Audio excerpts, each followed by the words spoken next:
Okay, so the next thing that we're going to review is punctuating titles.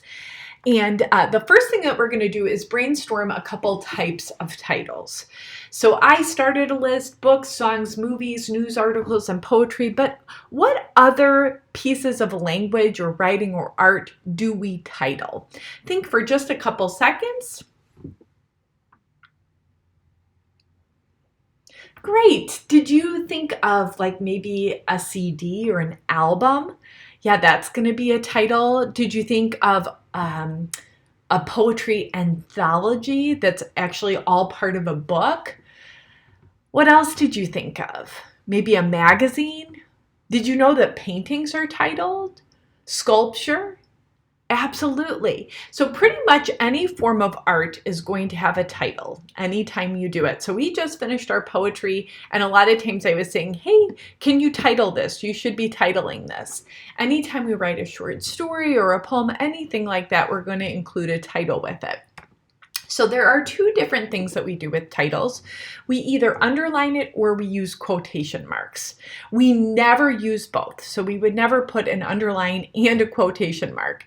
I remember when I was younger and if I was ever confused if I should underline or I should use quotation marks, I did both and thought, well, hopefully one of them is right. But my teacher would correct me when I did that because obviously both is wrong too.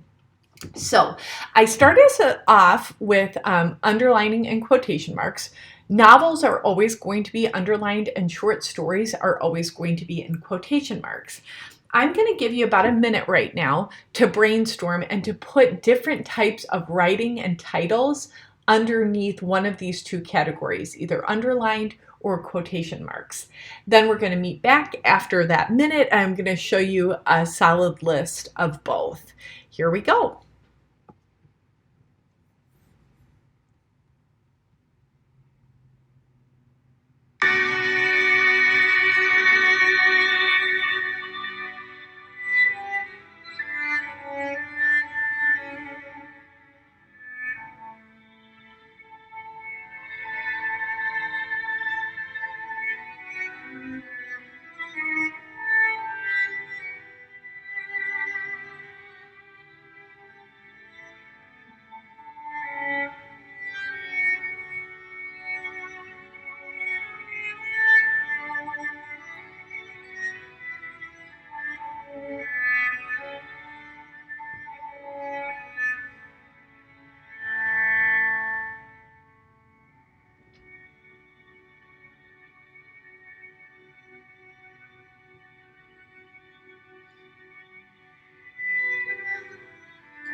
Okay, so I hope you came up with a lot of different titles.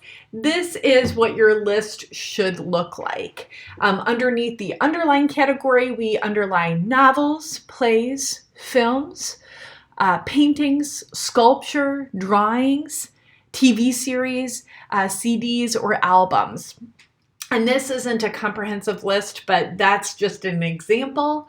Now, on the other side, we have short stories, poems, skits, chapters in a book, or chapters maybe in a poetry anthology or something like that, commercials, pamphlets, individual episodes of a TV show, and then songs.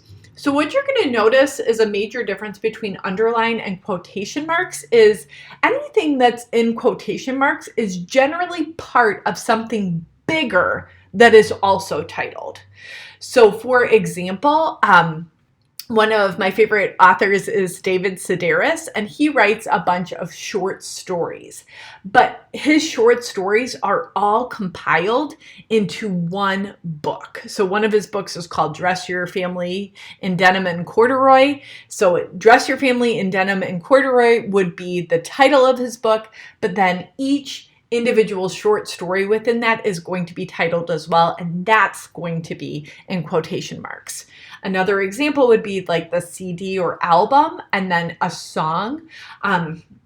So the album, one of the albums I love is Songs in the Key of Life by Stevie Wonder. That's an album, and it's a compilation of a bunch of songs. So songs in the key of life would be underlined, and then my quotation marks might be the song as, or there's another song that's called Black Man, and that would be in quotation marks. Okay, so again, a good way to remember this is that generally the things that are quoted are part of something bigger. Okay, now there's one exception, and that is the magic of italics. So when you're typing, anytime you're typing, you can use italics for any title. It doesn't matter what it is, you can use italics. Now, you're never going to use underlining and italics, or quotation marks and italics. If you're going to use italics when you're typing, you're going to just use italics. Can you see on the screen which words are italicized? You should be seeing typing, italics, and title. Those are all italicized. And so again, if you're typing, this is something that you can do instead of having to kind of figure out, is it underlined or quotation marks? Now you can pause it on the screen while you do your homework if you want to just check out this chart and see if you're doing it the correct way. All right, take care, middle schoolers. I hope you're having a great day. Bye.